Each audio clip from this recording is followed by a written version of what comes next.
Hello, welcome to MPPSC classes. स्वागत है आपका एक बार फिर से हमारे चैनल पे। और बिकॉज मेंस जो है 21 अक्टूबर से स्टार्ट होने वाले हैं, समय हमारे पास कम है, टॉपिक्स हमारे पास नए हैं। और अगर आप सिलेबस को डिटेल में देखें तो हमारा 60% सिलेबस जो है वो चेंज्ड है। लेकिन अभी ये टाइम नहीं है कि हम ये एनालिसिस करें कि कितना नया है कितना पुराना है। ये टाइम है कि चीज़ें हम करते जाएं, आगे बढ़ते जाएं। तो इसी हिसाब से पेपर थर्ड में दो पोर्शन में जो डिवाइड किया हुआ है, economics and science and technology, right. Science technology and जन स्वास्थ्य मतलब हो गया आपका हेल्थ पोर्शन, ठीक है। तो ये सब मिलाकर के टोटल 300 मार्क्स का एग्जाम होने वाला है, जिसमें कि इकोनॉमिक्स वाला पोर्शन जो है 150 मार्क्स का है।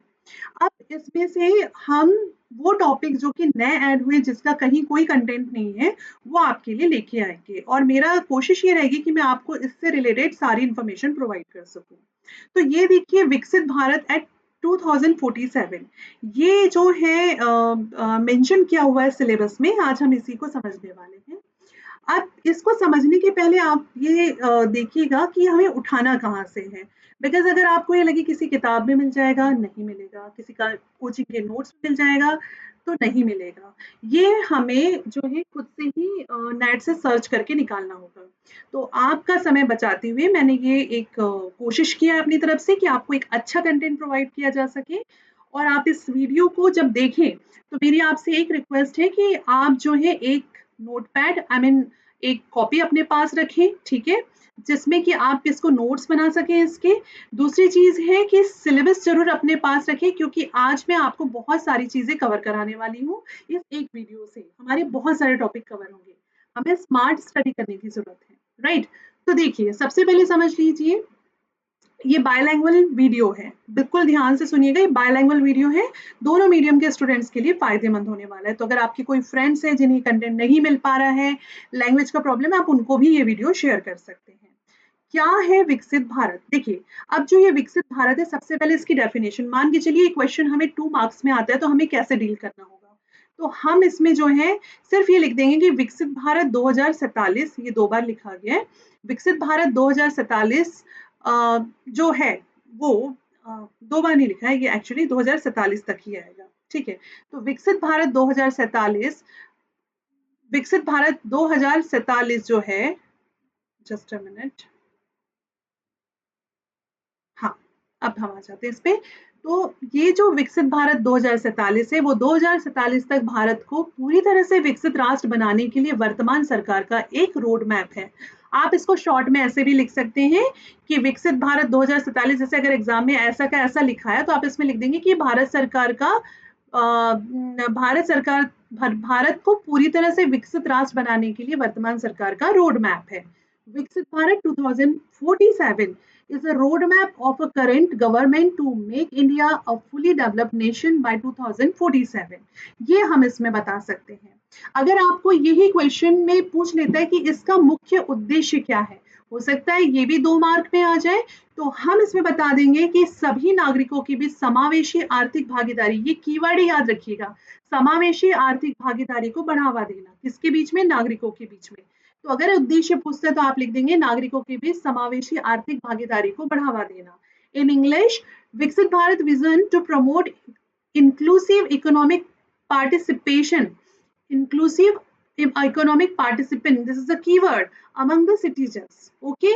और मान के चलिए यही क्वेश्चन हमें जो है 5 मार्कर में आता है, तो हम कैसे डील करेंगे? अगर यही क्वेश्चन 5 मार्कर में आता है, तो सबसे पहले डेफिनेशन दे दिया, उसके बाद इसका ऑब्जेक्टिव दे दिया, ठीक है। इसके बाद हम ये जो 2 लाइन है, इसमें से आप इसको समराइज करके लिख लीजिएगा कि इंटरिम बजट 2044-24 में ही ये कॉन्सेप्ट आया था। तो आप ये लिख सकते हैं कि इंटरिम बजट 24, इसका वीडियो आप जाके लिंक में भी देख सकते हैं, और आप जाके हमारी जो हमारा चैनल है, आप इसमें जब प्लेलिस्ट में जाएँगे तो वहाँ भी आपको इसका इंटरिम बजट का वीडियो मिल जाएगा। तो आप वहाँ से भी कुछ पॉइंट्स चाहे तो उठा सकते हैं। इंटरिम बजट 2024 में निर्मला सीतारमण जी ने विकसित भारत के लिए प्रधानमंत्री नरेंद्र मोदी को दृष्टिकोण को बताया था। ये पॉइंट सिर्फ एक इन्फॉर्मेशन के लिए, इसको आप ऐसे लिख सकते हैं कि इंटरिम बजट जो है उसमें फर्स्ट टाइम जो निर्मला सीतारमण ने इस विजन को, ये प्रधानमंत्री मोदी के विजन को दिया था। अब इसके बाद हम आगे आएंगे कि अपने बजट भाषण में उन्होंने उल्लेख किया था, क्या उल्लेख किया था, ये इंपॉर्टेंट हो जाता है कि सरकार विकास की दिशा में काम कर रही है जो सर्वव्यापी, सर्वांगीण और सर्वसमावेशी है। इसको आप सबका साथ सबका विकास के रूप में भी समझ सकते हैं। और सरकार 2047 तक भारत को विकसित भारत बनाने के लिए काम कर रही है। In her budget 2024 speech, she mentioned that the government is working toward development that is all pervasive, सबका विकास, सबका साथ सबका विकास, ठीक है। And the government is working to make India a Viksit Bharat, ठीक है। तो आप चाहे तो इस पॉइंट को समराइज कर सकते हैं और बाकी इन पॉइंट्स को जब आप लिखेंगे तो आपका 5 मार्कर आंसर भी रेडी हो जाता है। क्लियर है? तो हमने अभी ऊपर ये देखा कि अगर ये क्वेश्चन हमारी कॉपी में आता है तो हमें 2 मार्कर अगर आएगा तो कैसे डील करना है, और अगर 5 मार्कर के फॉर्म में आता है तो हमारे पास में पूरा एक पेज होगा जिसमें हम ये आंसर लिख सकते हैं।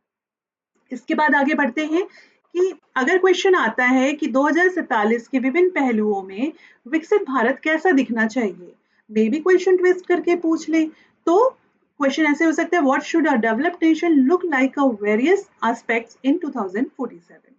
तो आप इसमें बता देंगे कि 2047 स्वतंत्रता के 100वें 2047 स्वतंत्रता के 100वें वर्ष 2047 तक, मतलब जब 2047 आएगा तब 100 साल हो चुके होंगे, भारत को कैसा दिखाना है, एक विकसित राष्ट्र में बदलना है, मतलब डेवलप्ड नेशन में बदलना है। और इस हिसाब से क्या कहा गया है कि इसको अगर विकसित राष्ट्र बनाना है तो आपको आर्थिक विकास करना होगा, पर्यावरणीय स्थिरता लानी होगी, मतलब कार्बन फुटप्रिंट कम करने पड़ेंगे, आपको कार्बन इमिशन कम करना पड़ेगा, आपको रिन्यूएबल एनर्जी रिसोर्सेस को बढ़ाना पड़ेगा, आपको ग्रीन एनर्जी को एक्सेप्ट करना पड़ेगा, आपको इंफ्रास्ट्रक्चर बढ़ाने पड़ेंगे, आपको एजुकेशन हेल्थ को व्यवस्था को ठीक करना पड़ेगा, ठीक है। उसके बाद में गुड गवर्नेंस लानी होगी। ऐसे पॉइंट्स के थ्रू जो है, अब आप इसको कैसे कर सकते हैं कि इस क्वेश्चन में ये जो पॉइंट्स मैंने आपको बताए हैं, ये अब यहाँ पे आपका आंसर राइटिंग का आर्ट आप कितने अच्छे से दिखाते हैं, इस पे ये सारी बातें डिपेंड करेगी। ये जो पॉइंट्स है इनको आप चाहे तो यू 1 2 3 4 करके भी मेंशन कर सकते हैं कि इन सब क्षेत्रों में विकसित राष्ट्र बनाने के लिए इन पहलुओं को शामिल किया गया है, जिससे कि क्या होगा, भारत एक विकसित राष्ट्र के रूप में जाना जाएगा। क्वेश्चन में अब देखिए, ये जो मैं आपको ये वाला जो पॉइंट बता रही हूँ, विकसित भारत के 5 विषय हैं, तो ये तो 5 विषय सरकार ने अपने बजट में मेंशन किए हुए हैं, लेकिन इन पॉइंट्स को जो है, जैसे हमने ऊपर जो 2 मार्कर देखा था, 5 मार्कर देखा था ना, उसमें अगर आप जब इन पॉइंट्स को ऐड कर देंगे तो आपका एक 11 मार्कर आंसर कंप्लीट रेडी हो जाता है, और इंक्लूडिंग बीच वाला ये वाला पोर्शन को भी आप समराइज करके इंक्लूड कर सकते हैं। तो इस प्रकार से आपने देखा कि हम एक 11 मार्कर क्वेश्चन कैसे रेडी कर सकते हैं। कहने का मतलब ये है कि हमें इसके पीछे भागने की और विकसित भारत का कंटेंट क्या है ढूंढने की जरूरत नहीं है, ये सफिशिएंट है, आप इतनी चीजें मेंशन करिए, आपके नंबर नहीं कटेंगे, ट्रस्ट मी, ठीक है। So there are 5 themes of Viksit Bharat which are as follow. पहला क्या है, empowerment, empowered Indians. Empowered Indians का मतलब है कि जब स्वास्थ्य मतलब हेल्थ, एजुकेशन, नारी शक्ति, sports, culture and caring society, देखभाल करने वाला समाज, जब ये एक डेवलप होगा तो एम्पावर्ड नेशन आप बना सकते हो एम्पावर्ड इंडियंस के थ्रू। इसके बाद है थ्राइविंग एंड सस्टेनेबल इकोनॉमी।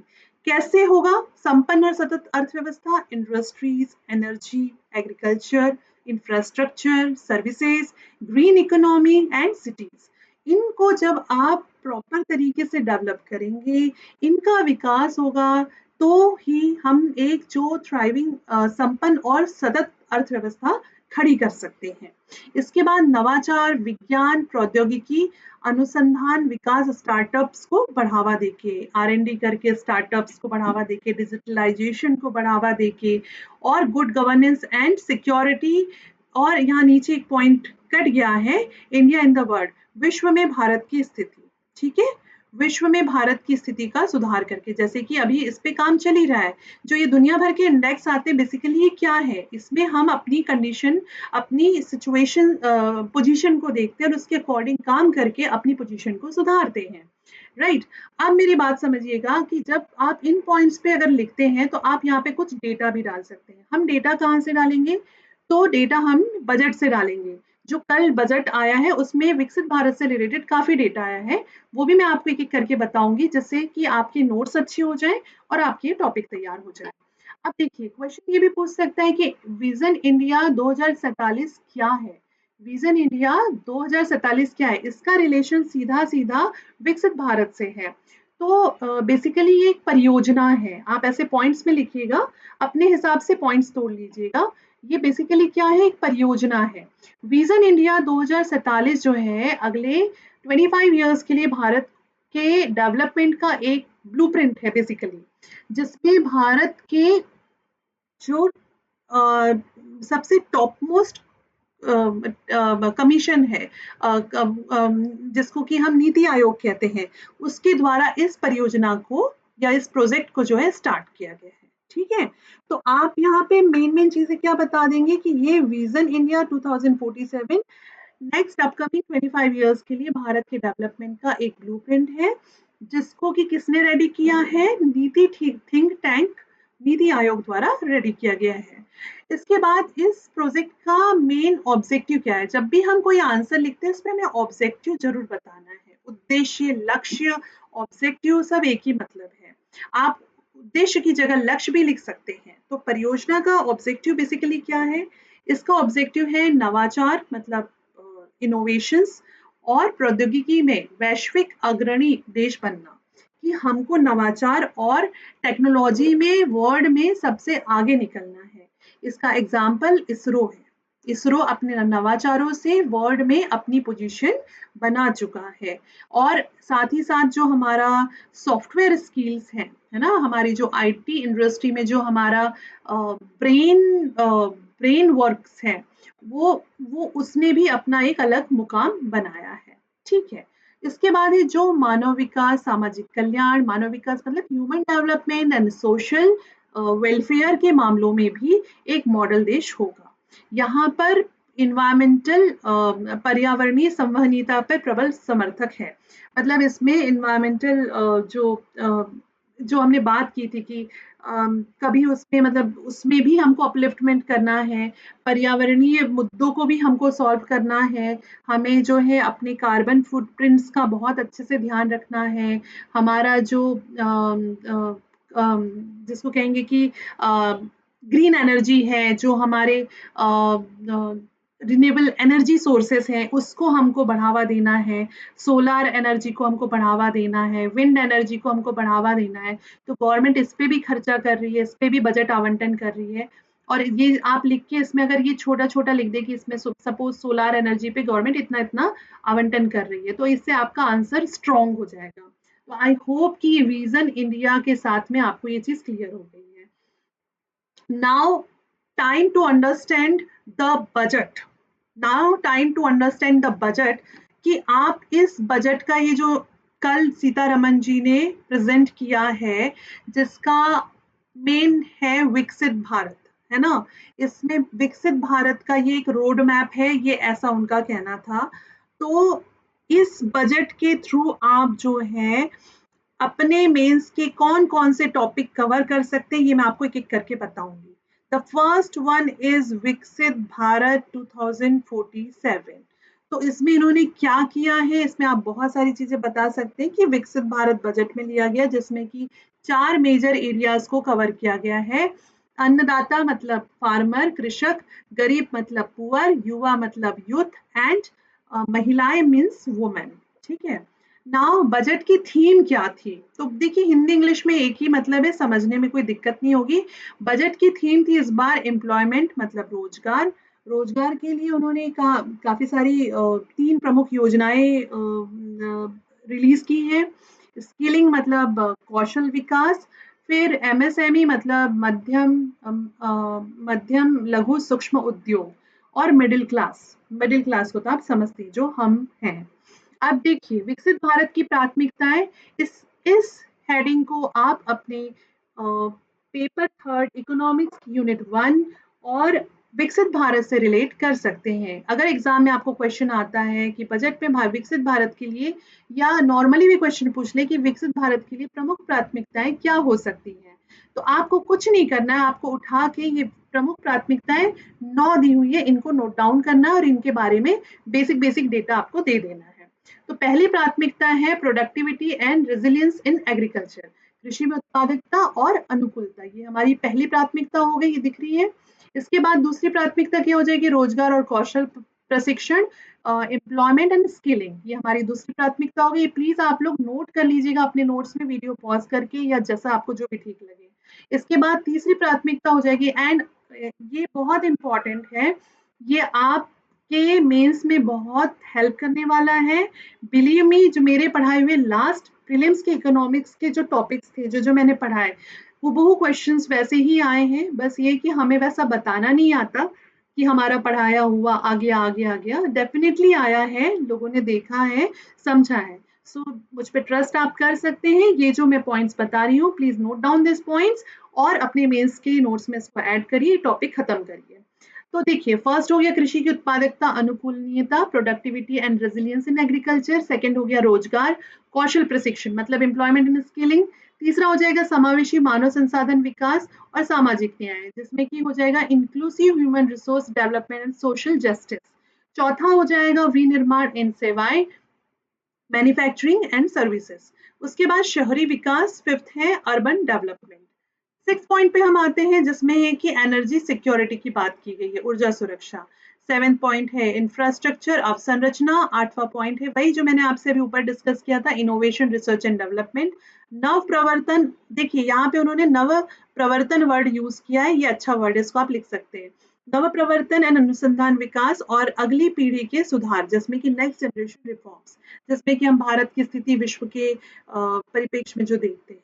तो अब देखिए, जैसे पहला टॉपिक ये है कृषि की उत्पादकता अनुकूलनीयता, डेफिनेटली इसको आप विकसित भारत से रिलेट कर सकते हैं, लेकिन इसके साथों साथ जो हमारे मेंस में जो इकोनॉमिक्स वाला पोर्शन है ना, यूनिट 1 जो है, इसमें जब आप जाएंगे और देखेंगे कि अलग अलग sectoral contribution of agriculture industry and service sector जो दिया है, जिसको हिंदी में हम कहेंगे कि कृषि उद्योग और सेवा क्षेत्र का क्षेत्रीय योगदान।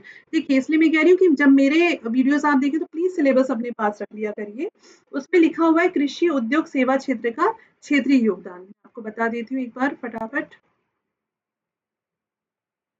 देखिए, ये वाला जो टॉपिक है, इसमें जो ये कृषि वाला पोर्शन है, इसमें आप ये वाला जो है ना, सेक्टोरल कंट्रीब्यूशन एग्रीकल्चर, इसमें जो है ये वाला जो पहला उन्होंने बताया है, आप इसको ऐड कर सकते हैं, इन पॉइंट्स को ऐड कर सकते हैं अपने पहले मतलब कृषि क्षेत्र से रिलेटेड, कि कृषि में उत्पादकता अनुकूलनीयता के लिए क्या कहा गया है कि परिवर्तनकारी कृषि अनुसंधान, अगर आपको उत्पादन बढ़ाना है तो जलवायु के अनुकूल किस्मों का विकास पे जोर दिया गया है। यहाँ कहा गया है, मैं आपको इंग्लिश में समझा दे रही हूँ, कन्फर्मिंग एग्रीकल्चर रिसर्च। पहली बात ये कही गई है कि भैया अगर आपको comprehensive review of the agriculture research setup to bring focus on rising productivity and developing climate resilient varieties, मतलब मौसम जैसा है, जैसा आपके यहाँ का क्लाइमेट है उसके हिसाब से फसलें उगाइए। जैसे कि हो रहा है कि जो लातूर वाला क्षेत्र है, जो मराठवाड़ा वाला क्षेत्र है, जहाँ पर कि वाटर लेवल लो है, वहाँ पर ज्यादा पानी वाली फसलें जो कि होता है गन्ना, वहाँ पे शक्कर की खेती बहुत, मतलब शक्कर का उत्पादन, शक्कर मिले ज्यादा है, तो वहाँ पे गन्ने का उत्पादन बहुत ज्यादा होता है। गन्ना एक ऐसी फसल है जिसको कि पानी ज्यादा लगता है, तो जब आप क्लाइमेट के अपोजिट फसल का उत्पादन करेंगे, सो डेफिनेटली जो ग्राउंड वाटर लेवल है वो डाउन जाना है। दैट इज वाई वो एरिया ऐसा है कि जब आपने सुना होगा आज से कुछ 4-5 साल पहले कि वहां पे ट्रेन से, टैंकर्स से पानी की सप्लाई की गई थी। सो आप समझ सकते हैं कि इस पॉइंट का मतलब क्या है। दूसरा है राष्ट्रीय सहकारिता नीति। सहकारिता नीति मतलब क्या है, कॉर्पोरेशन पॉलिसी की बात हो रही है।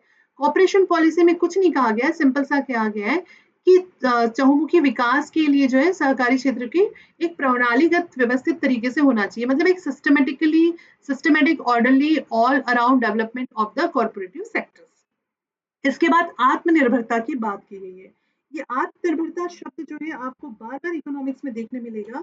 सो it's my request to you कि इस वर्ड को जहाँ-जहाँ पर आपको ऐसा लगता आए, एमपी की आत्मनिर्भरता, आत्मनिर्भर मध्य प्रदेश भी आता है तो उसमें भी आप ये पॉइंट डाल सकते हो कि भई भारत के मतलब भारत के बजट में जो है आत्मनिर्भरता फसलों कृषि क्षेत्र में आत्मनिर्भरता की बात की गई है, जिसमें सरसों, मूंगफली, तिल, सोयाबीन, सूरजमुखी जैसी तिलहनों के लिए है। ठीक है, ये ऐसी चीजें जो आप अपने आंसर में कहीं भी ऐड कर सकते हैं। कृषि उत्पादन और आपूर्ति श्रृंखला, तो यहाँ पे कहा गया vegetable production and supply chain की बात की गई है। इसमें कहा गया है कि अगर आप जो है फसल का जो है संग्रहण, भंडारण, विपणन सहित सब्जी आपूर्ति श्रृंखलाओं के लिए किसान उत्पादक संगठनों, सहकारी समितियों, स्टार्टअप को बढ़ावा देना है। मतलब promotion of FPO, cooperative and startup for vegetable supply chain, collection, storage and marketing. I hope कि जो मैं बता रही हूँ आप समझ पा रहे हैं ये पॉइंट कितने इंपॉर्टेंट है। नई किस्मों को शुरुआत करना, यहाँ पे कहा गया कि जब किसान खेती बाड़ी के लिए 32 कृषि और बागवानी की फसलों की 109 उच्च पैदावार वाली जलवायु अनुकूल किस्मों को जारी की जाएगी। यहाँ पे घोषणा की गई है कि भाई जो यहाँ ऊपर बात की गई थी ना परिवर्तनकारी कृषि अनुसंधान की, मौसम के अनुसार भी आपके जैसे मौसम है, आपके यहाँ का जैसा जलवायु है उसके हिसाब से खेती कीजिए। तो उसके लिए गवर्नमेंट ने 109 new yielding high yielding climate resilient varieties of 32 field and horticulture crops will be released for cultivation by farmers. इसके बाद प्राकृतिक कृषि, नेचुरल फार्मिंग, जो आप इस टॉपिक को देखिए सारी चीजें इतनी मिक्स है ना कि इसका जो पार्ट बी है, पार्ट बी किसका, पेपर थर्ड पेपर का पार्ट बी का आप देखेंगे यूनिट 1 जो है जिसमें कि ऑर्गेनिक फार्मिंग की बात की गई है, उसमें ये पॉइंट आप जोड़ सकते हैं कि अगले 2 वर्षों में पूरे देश में 1 करोड़ किसानों को प्रमाण पत्र और ब्रांडिंग द्वारा सहायता देकर प्राकृतिक कृषि शुरू की जाएगी। 10,000 आवश्यकता आधारित जैव आदान संसाधन केंद्र स्थापित की जाएंगे। 10,000 need based bio input resource in centre to be established. यहाँ पे ये बात कही गई किसकी, नेचुरल फार्मिंग में। तो मेरा कहने का मतलब ये है कि अगर आप मेरी बात को वाकई में समझ पा रहे हैं तो ये जो टॉपिक्स हैं ये हम हमारे मेंस में कितने हमारे आंसर्स को इनहेंस कर सकते हैं। आप नेचुरल फार्मिंग, ऑर्गेनिक फार्मिंग वाला जो टॉपिक है, देखिए मैं यही आपको बता रही हूँ। ऑर्गेनिक फार्मिंग वाला जो टॉपिक है उसमें आपको कुछ नहीं करना है, सबसे पहले उसकी डेफिनेशन लिखिएगा। ठीक है, आज ही आप ये कर सकते हैं। ऑर्गेनिक फार्मिंग क्या होती है, नेट पे मिल जाएगा। ऑर्गेनिक फार्मिंग सबसे पहले कहाँ शुरू की गई, ये ढूंढ लीजिए। उसके बाद में लिखिएगा कि ऑर्गेनिक फार्मिंग के तरीके क्या होते हैं। उसके बाद में आप यहाँ पे इस पॉइंट को कि बजट 2024 के अनुसार अगले 2 वर्षों में पूरे देश में 1 करोड़ किसानों को प्रमाण पत्र और ब्रांडिंग द्वारा सहायता देकर प्राकृतिक कृषि शुरू की जाएगी। इन इंग्लिश आप ये पढ़ ही सकते हैं कि 1 करोड़ फार्मर्स को जो है ये सब सर्टिफिकेशन और ब्रांडिंग उनको हेल्प की जाएगी। और दूसरी चीज है कि 10,000 need based bio input resources को जो है स्टैब्लिश किया जाएगा। इसके बाद में देखिए झींगा उत्पादन निर्यात, ये भी आपका आ जाएगा। नाबार्ड के माध्यम से वित्त पोषण की सुविधा इसमें दी जाएगी। आप सिंपल सी ये लाइन ऐड कर दीजिए, आपके आंसर को इनहेंस करेगा और आपके नंबर नहीं कटेंगे क्योंकि अब पैटर्न बदल चुका है। डिजिटल, अब देखिए इसमें डीआईपी के बारे में दिया है। डीआईपी का फुल फॉर्म, डीपीआई पूछ सकता है एग्जाम में, व्हाट इज डीपीआई। तो डिजिटल पब्लिक इंफ्रास्ट्रक्चर, बेसिकली जो ये है ये कवरेज देता है फार्मर्स को and there land in 3 years.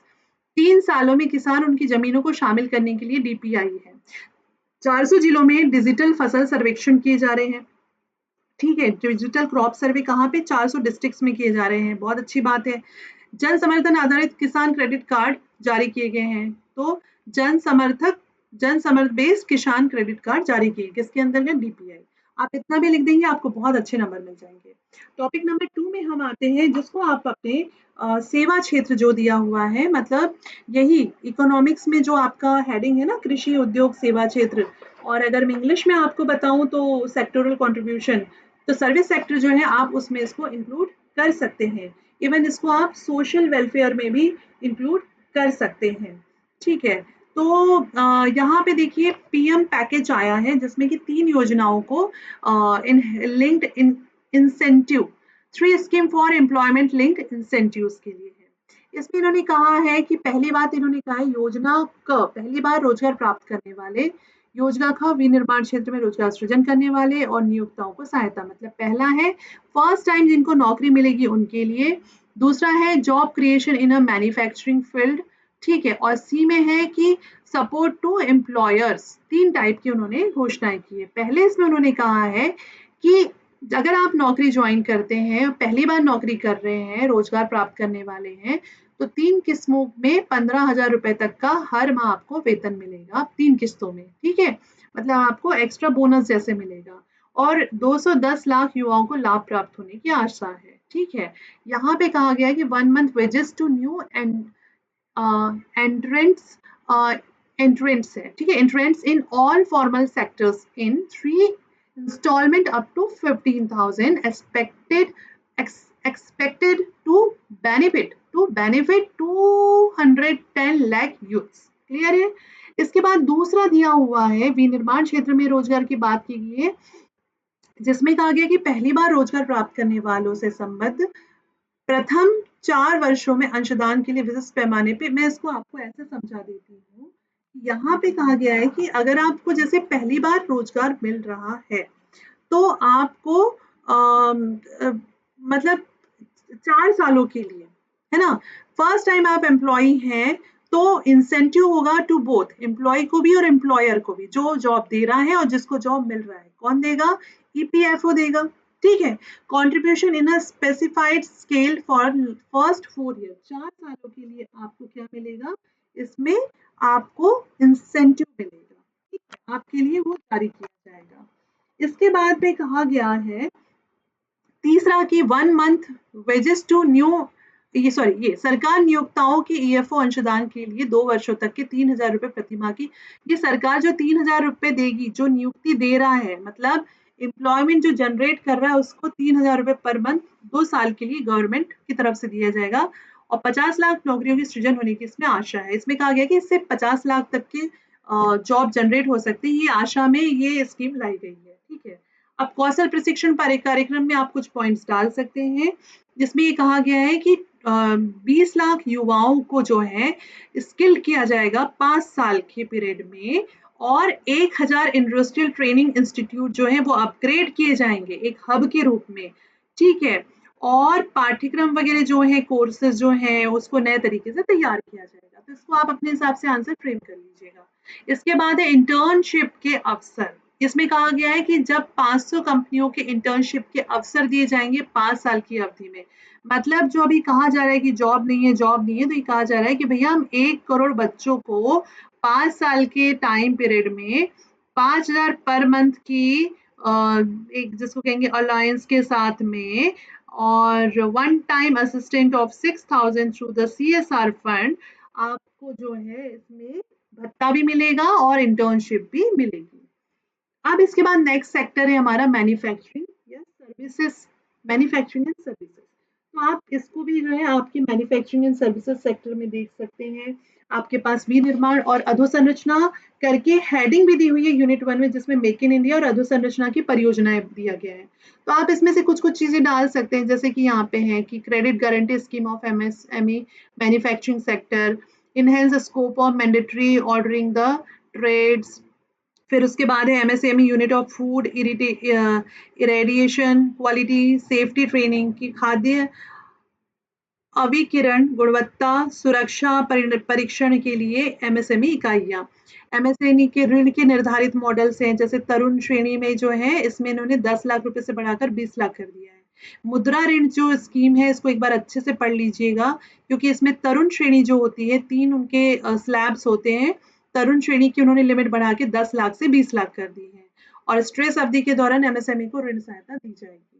अब इसमें ये कहा गया है कि उद्योगों में सहयोग से कामकाजी महिला हॉस्टलों की स्थापना करके ये महिलाओं को भी बढ़ावा देने की बात की गई है कि वुमेन्स के लिए क्या कर रहे हैं, ये वर्किंग वुमेन हॉस्टल्स को बढ़ावा दिया जा रहा है और जन सुविधा भागीदारी को सुविधाजनक बनाने, शिशु गृहों की स्थापना करना, ताकि अगर बच्चे वाली माँ भी है तो उसको एक क्रश मिल जाए जहाँ पे बच्चे को वो मतलब देखभाल भी हो जाए और वो जॉब भी कर सके।